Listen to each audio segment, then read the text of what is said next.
अस्सलाम वालेकुम सत बिस्मिल्लाह ते जी आया नू की हाल ने सजनों बेलियो मित्रों ठीक ठाक हो ते लो जी रंगले पंजाब दे सोहने रंग ते तिलां दी कटाई हो रही है इस टाइम ते यह वीडियो अपने चढ़दे पंजाब दे वीरां लई भी है कि जेड़े अड़ीक रखदे हैगे तांग रखदे हैगे कि लਹਿੰਦੇ पंजाब दे विच खेतीबाड़ी किंज हुंदी है इंज हुंदी है जी ते तिल हुण वढ रहे हैं ਤੇ ਵੇਖ ਲਓ ਕਹਿੰਦੇ ਜੀ ਕਿਸਾਨ ਨੂੰ ਕੰਮ ਕੋਈ ਨਹੀਂ ਵਿਹਲਾ ਰਹਿੰਦਾ। ਦੇਖ ਲਓ ਪਸੀਨੇ ਦੇ ਨਾਲ ਕੀ ਹਾਲ ਹਜੇ ਸਵੇਰ ਦਾ ਟਾਈਮ ਹੈ, ਲੋਕ ਮਿੱਠੀ ਮਿੱਠੀ ਨੀਂਦਰਾਂ ਦੇ ਹੁਲਾਰੇ ਪਏ ਲੈ ਰਹੇ ਨੇ ਤੇ ਅਸੀਂ ਜਨਾਬ ਖੇਤਾਂ ਦੇ ਵਿੱਚ ਕੰਮ ਕਰ ਰਹੇ ਹਾਂ ਔਰ ਪਸੀਨੇ ਦੇ ਨਾਲ ਮੱਤ ਵੱਜੀ ਹੋਈ ਹੈ। ਕਿਸਾਨ ਨੂੰ ਬੜੀਆਂ ਤਾਂਘਾਂ ਰਹਿੰਦੀਆਂ ਹੈਗੀਆਂ, ਕਿਸਾਨ ਨੂੰ ਬੜੀ ਮੁਸ਼ਕਲ ਰਹਿੰਦੀ ਹੈਗੀ ਔਰ ਬੜੀ ਕਹਿ ਲਓ ਕਿ ਔਖਿਆਈ ਦੇ ਨਾਲ ਸਾਰਾ ਕੰਮ ਹੁੰਦਾ ਹੈਗਾ। ਤੇ ਇਹ ਨਾ ਕਿਆ ਕਰੋ ਕਿ ਕਿਸਾਨ ਵਿਹਲਾ ਰਹਿੰਦਾ ਤੇ ਕਿਸਾਨ ਦੇ ਹਕੂਕ ਜਿਹੜੇ ਨੇ ਉਹਨਾਂ ਲਈ ਅਸੀਂ ਆਪਣੀ ਆਵਾਜ਼ ਬੁਲੰਦ ਕਰਦੇ ਹਾਂ। ਕਿਸਾਨ ਨੂੰ ਹਮੇਸ਼ਾ ਹੀ ਪਿੱਛੇ ਸੁੱਟਿਆ ਜਾਂਦਾ ਹੈਗਾ। ਹੁਣ ਤੁਸੀਂ ਦੇਖ ਲਓ ਯੂਰੀਆ ਖਾਦ ਜਿਹੜੀ ਆ ਉਹ ਨਹੀਂ ਮਿਲ ਰਹੀ ਹੈਗੀ ਤੇ ਉੱਤੋਂ ਜਨਾਬ ਪੈਟਰੋਲ ਦਾ ਬੰਬ ਉਹ ਮਜ਼ੀਦ ਸਾਡੇ ਸਿਰਾਂ ਉੱਤੇ ਆ ਵੱਜਿਆ ਠਾਹ ਕਰਕੇ ਹੈ। ਤੇ ਮੈਂ ਇਹਨੂੰ ਆਪਣੇ ਘਲਾਇਆ ਜਵਾਕ ਨੂੰ ਕੱਲ ਮੈਂ ਕਿਹਾ ਕੈਨ ਦੇ ਕੇ ਨਾ ਤੇ 30 ਲੀਟਰ ਵਾਲੀ ਮੈਂ ਕਿਹਾ ਪੈਟਰੋਲ ਲੈ ਕੇ ਆ ਤੇ ਉਹ ਮੁੜ ਕੇ ਭੱਜਾਇਆ ਖਾਲੀ ਹੱਥ। ਮੈਂ ਕਿਹਾ ਪੈਟਰੋਲ ਨਹੀਂ ਲੈ ਕੇ ਆ, ਕਹਿੰਦਾ ਆਪਣਾ ਬੂਟਾ ਜੀ ਉਹਦੇ ਵਿੱਚ ਤੇ 39 ਲੀਟਰ ਪੈ ਗਿਆ ਹੈਗਾ ਤੇ 9 ਲੀਟਰ ਦੇ ਹੋਰ ਪੈਸੇ ਦਿਓ।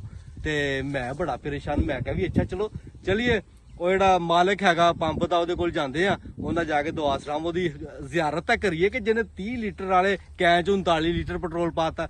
ਉਹ ਮੈਂ ਗਿਆ ਉਹਨਾਂ ਨੂੰ ਪੁੱਛਿਆ, ਮੈਂ ਕਿਹਾ ਯਾਰ ਆਪਣੇ ਮਾਲਕ ਨੂੰ ਤਾਂ ਮਿਲਾਓ। ਉਹ ਕਹਿੰਦੇ ਬਾਈ ਜੀ ਉਹ ਤੇ ਤਬਲੀਗ ਤੇ ਗਿਆ ਹੋਇਆ।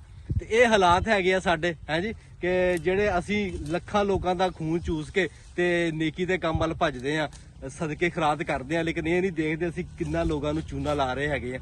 ਤੇ ਉਤੋਂ ਕੋਈ ਹਕੂਮਤ ਤੇ ਹੈ ਹੀ ਨਹੀਂ ਨਾ ਵੀਰੇ, ਕਿਹਨੂੰ ਬੰਦਾ ਕਵੇ ਕਿ ਯਾਰ ਪੈਟਰੋਲ ਦੀ ਕੀਮਤ ਵੱਧ ਗਈ ਹੈ, ਕਿਤੇ ਬੰਦਾ ਇhtiyਾਜ ਕਰੇ, ਕਿਹਦੇ ਪਿੱਛੇ ਬੰਦਾ ਜਾਵੇ। ਤੇ ਹਾਲਾਤ ਜਿਹੜੇ ਨੇ ਇਹ ਬਹੁਤ ਹੀ ਜ਼ਿਆਦਾ ਖਰਾਬ ਹੋਏ ਪਏ ਨੇ ਤੇ ਐਂਡ ਤੇ ਜਿਹੜੀ ਲੱਸੀ ਨਿਕਲਦੀ ਆ ਉਹ ਕਿਸਾਨ ਦੀ ਨਿਕਲਦੀ ਹੈ। ਐਂਡ ਤੇ ਰੜੀ ਜਿਹੜੀ ਆ ਕਿਸਾਨ ਦੀ ਨਿਕਲੀ ਪਈ ਹੈਗੀ ਹੈ।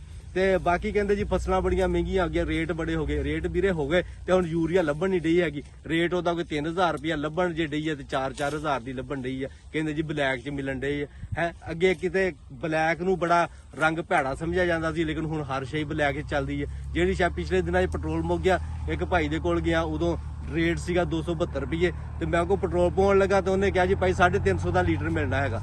ਤੇ ਮੈਂ ਕਿਹਾ ਯਾਰ ਜਾਂਦੀ ਕਰ ਕੋਈ ਬਣਦੀ ਜੁੜਦੀ ਗੱਲ ਕਰ, 5-10 ਰੁਪਏ ਲੈ ਲਾ ਉੱਤੇ। ਕਹਿੰਦਾ ਜੀ ਪਵਾਉਣਾ ਪਵਾਓ ਨਹੀਂ ਤਾਂ ਅੱਗੇ ਜਾਓ। ਤੇ ਕਹਿ ਲਓ ਕਿ ਕੋਈ ਟੀਮ ਹੈ ਹੀ ਨਹੀਂ ਜਿਹੜੀ ਇਹਨਾਂ ਨੂੰ ਚੈੱਕ ਕਰੇ, ਕੋਈ ਇੱਥੇ ਸਿਸਟਮ ਨਹੀਂ ਹੈ। ਤੇ ਅਸੀਂ ਆਵਾਮ ਵੀ ਇਸ ਟਾਈਮ ਨਾ ਬਿਲਕੁਲ ਬਰਫ਼ 'ਚ ਲੱਗੇ ਹੋਏ ਆ।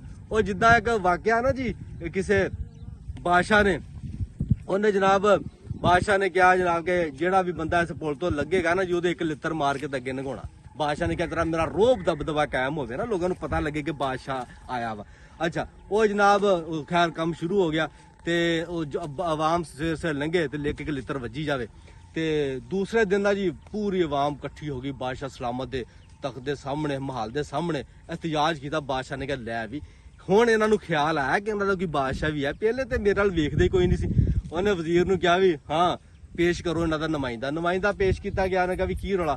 ਉਹਨੇ ਕਿਹਾ ਬਾਦਸ਼ਾਹ ਸਲਾਮਤ ਗੱਲ ਹੈਗੀ ਏ ਕਿ ਸਵੇਰ ਨੂੰ ਨਾ ਸਾਨੂੰ ਉੱਥੇ ਵੇਟ ਬੜਾ ਕਰਨਾ ਪੈਂਦਾ ਲਿੱਤਰ ਖਾਣ ਲਈ, ਤੁਹਾਡੀ ਮਿਹਰਬਾਨੀ ਉੱਥੇ ਬੰਦੇ ਵਧਾਓ।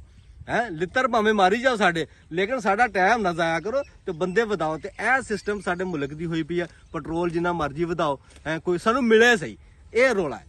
ਤੇ ਜੇ 2-4 ਦਿਨ ਨਾ ਪਵਾਵਾਂਗੇ ਨਾ ਕਿਤੇ ਆਵਾਂ ਜਾਵਾਂਗੇ ਤੇ ਮੈਂ ਕਹਿੰਦਾ ਦੇਖ ਲਓ ਕਿੱਦਾਂ ਕੰਮ ਸਿੱਧੇ ਹੁੰਦੇ। ਬਹਰਹਾਲ ਜੀ ਇਸ ਟਾਈਮ ਉਹ ਕਹਿੰਦੇ ਜੀ ਕਿ ਜਿਹੜਾ ਹਰ ਸ਼ੈ ਵਿਗੜੀ ਪਈ ਆ, ਸਭ ਕੁਝ ਹਾਲਾਤ ਬੜੇ ਗੰਭੀਰ ਹੋਏ ਆ। ਦਵਾਈ ਕਰ ਸਕਦੇ ਆ ਅੱਲਾਹ ਤਾਲਾ ਦੇ ਅੱਗੇ, ਕੋਈ ਜਨਾਬ ਕੋਈ ਜਿਹੜੀ ਕਿ ਠੰਡੀ ਕੋਈ ਸੁੱਖ ਦੀ ਹਵਾ ਚੱਲੇ ਤੇ ਕੋਈ ਮੁਲਕ ਦੇ ਹਾਲਾਤ ਠੀਕ ਹੋਣ। ਆ ਗਦਰ ਫਿਲਮ ਮਾਰੀ ਨਾ ਇੰਡੀਆ ਵਾਲਿਆਂ ਨੇ ਤੇ ਉਹਦੇ ਵਿੱਚ ਕਟੋਰੇ ਵਾਲੀ ਗੱਲ ਕੀਤੀ ਸਨੀ ਦਿਓਲ ਨੇ, ਤੇ ਸਾਡੇ ਪੰਜਾਬ ਦੇ ਵਿੱਚ ਬੜੀ ਜਨਾਬ ਲਓ ਜੀ ਉਹਨੇ ਕਟੋਰਾ ਕਿਉਂ ਕਿਹਾ? ਉਹ ਵੀਰੇ ਸ਼ਰੀਕ ਜਿਹੜੇ ਹੁੰਦੇ ਨਾ ਉਹ ਸ਼ਰੀਕਾ ਹੀ ਹੁੰਦਾ ਤੇ ਸ਼ਰੀਕਾਂ ਨੇ ਤਾਂ ਗੱਲ ਕਰਨੀ ਹੈ। ਜਦੋਂ ਸਾਡੇ ਪੱਲੇ ਕੋਈ ਨਾ ਹੋਵੇ ਉਹਨਾਂ ਨੇ ਤਾਂ ਕਹਿਣਾ ਹੀ ਕਹਿਣਾ ਤੇ ਉਹ ਗੱਲ ਵੀ ਸੱਚੀ ਕਰਨ ਦੇ ਆ। ਇਹਦੇ ਵਿੱਚ ਸਾਨੂੰ ਜਿਹੜਾ ਗੁੱਸਾ ਕਰਨ ਵਾਲੀ ਤਾਂ ਗੱਲ ਹੀ ਕੋਈ ਨਹੀਂ ਤੇ ਅਸੀਂ ਕਟੋਰਾ ਲੈ ਕੇ ਤੇ ਘੁੰਮਦੇ ਆ। ਸਾਡੇ ਪਿਛਲੇ ਜਿਹੜੇ ਸੀਗੇ ਸ਼ੋਬਾਜ਼ ਸਾਹਿਬ ਉਹ ਕਟੋਰਾ ਨੂੰ ਬੜਾ ਪਸੰਦ ਕਰਦੇ ਸੀ, ਬੜਾ ਲਾਈਕ ਕਰਦੇ ਸੀ, ਕਟੋਰਾ ਲੈ ਕੇ ਥਾਂ ਜਾਂਦੇ ਸੀ। ਇਸ ਲਈ ਵੀਰੇ ਗੁੱਸਾ ਨਾ ਕਰੀਦਾ ਹੁੰਦਾ। ਜਿਹੜੀ ਸੱਚੀ ਗੱਲ ਜਿਹੜੀ ਹੁੰਦੀ ਨਾ ਕੋੜੀ ਜ਼ਰੂਰ ਹੁੰਦੀ ਹੈ, ਲੇਕਿਨ ਉਹਦਾ ਗੁੱਸਾ ਨਹੀਂ ਕਰੀਦਾ ਹੈਗਾ। ਲੋ ਜੀ ਇਹਦੇ ਨਾਲ ਹੀ ਆਪਣੇ ਮਿੱਤਰ ਨੂੰ ਦਿਓ ਇਜਾਜ਼ਤ, ਇਨਸ਼ਾਅੱਲਾ ਫਿਰ ਕਿਸੇ ਨਵੇਂ ਵਲੌਗ ਦੇ ਨਾਲ ਸੋਹਣੀਆਂ ਮਿੱਠੀਆਂ ਪਿਆਰੀਆਂ ਗੱਲਾਂ ਬਾਤਾਂ ਦੇ ਨਾਲ ਮਿਲਾਂਗੇ। ਸਾਡੇ ਚੈਨਲ ਨੂੰ ਸਬਸਕ੍ਰਾਈਬ ਕਰਨਾ ਬਿਲਕੁਲ ਨਹੀਂ ਭੁੱਲਣਾ।